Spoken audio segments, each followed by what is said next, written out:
Funeral bound at 15, no, 16, well, the day before my 16th birthday when I stared death in the face. It took away my father and put grief in his place, but I had always been grieving since the time that I knew that death was the same for a king as anything, so I rushed into thinking, put myself behind bars, but there's a mind that is sound inside of these screaming walls and a pressure relief. When I realized it was me all alone, that I have what it takes to unleash this freedom song from within. When I was a child, I heard and saw things that I would not wish on another human being. Sickness tore apart my family, uprooted us roll by roll until none of us could exist in the life that we once knew. Exhibit A. It was April 19, 2004, 1 week after my 13th birthday. Exhausted, I had just come home from a dance competition, ready to plop down when a shriek lacerated the still air like a shard of glass. My father was having a seizure. An unseen force threw him against the stand at his bedside and convulsing, his head thrashed against the nightstand. My mom cried out. My brother took over the 911 call. Uncertainty loomed. Watching my father carried out of the house on a stretcher that night, I knew then that nothing would be the same. I went from dancing on stage, taking piano lessons, enjoying the careless perks of childhood and pursuing art as a child, into the unpredictable yet rewarding task of preserving a life. I witnessed my dad suffer from kidney failure and head trauma, temporarily losing his ability to walk and talk. Not being involved in his care was not an option for me.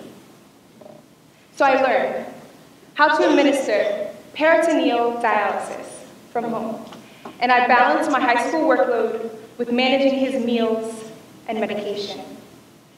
Most of my arts training by this time had stopped. When I matriculated to Duke, I had been a caregiver for 3 years. I had watched one parent be diagnosed with incurable chronic disease, watched him deal with it until his death, and watched the other physiologically impacted by the trauma that left my family, no one in my family, untouched. The dichotomy that being thrown into a caregiving role seemed to make between the frivolity of the arts and the serious, important work of medicine lingered for me, so that when I came to Duke, I thought that I was going to have to push aside my love of the arts in pursuit of what I felt was a call to medicine. However, somewhere between taking global health classes and really coming to understand how the arts were important in terms of my own healing, I came to face a moment of truth. I had to remember what I had always known back then and what I saw in my father, because it was evident. See, he was a computer programmer, and he was a professor by trade, but he was a songwriter by instinct. So that when he wasn't able anymore to do his work because of disability, he had words, he had faith, he had music. And I had to remember that, like him, I too have a dual identity.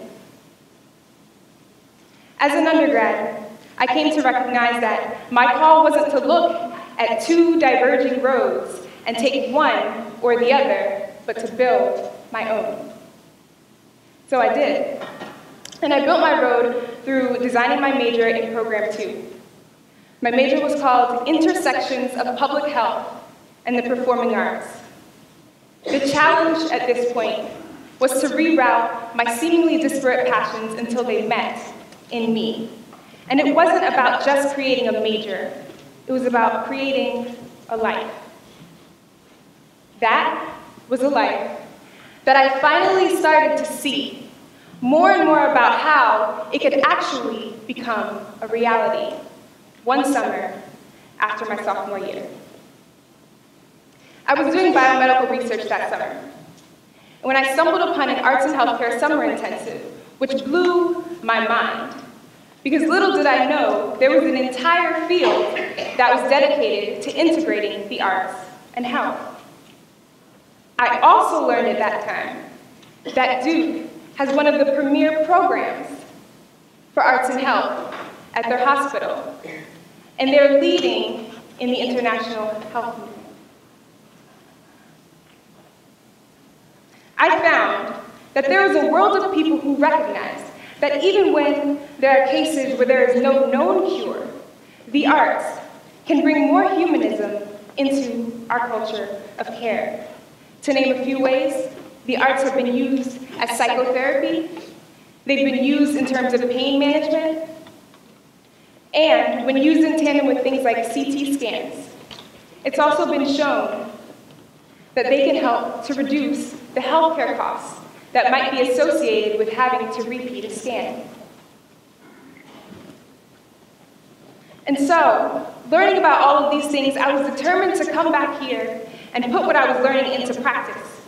And the opportunity came senior year when I was able to start a Dance for Parkinson's pilot project here at Duke. Parkinson's disease is a neurodegenerative disorder and a movement disorder. So the symptoms include rigidity in the muscles, tremor, problems with gait, balance, depression. Dance has been shown to promote sensory stimulation as well as helping with movement coordination and balance. So it makes it an ideal activity for people with Parkinson's to be able to engage in when dance is made accessible to them.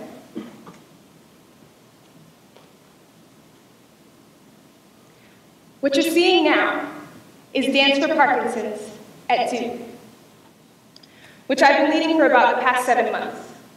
The program here serves nearly 20 participants who have the disease or their caregivers. Some are recently diagnosed, some have lived with the disease for almost 20 years. The people in this class are not only stretching their physical abilities, but their view of themselves and enriching their lives day by day.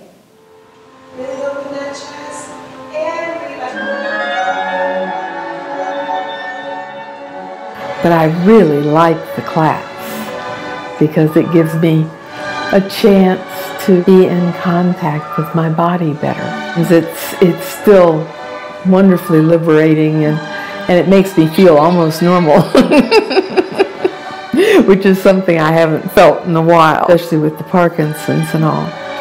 That's a great opportunity for people with movement disorders to actually enjoy rehabilitation effort. I have loved the program as the caregiver, and I know that it seems sort of almost superfluous to treat the caregivers, but it's not. Thank you. This is a joyful and very therapeutic, physically and emotionally and mentally experience. I'm hoping that enough interest is garnered in this community that we start to take responsibility for how our gifts and passions can be used to heal our world. Will there be more classes like this on Friday? Because I really enjoy them. Well, we'll see, okay?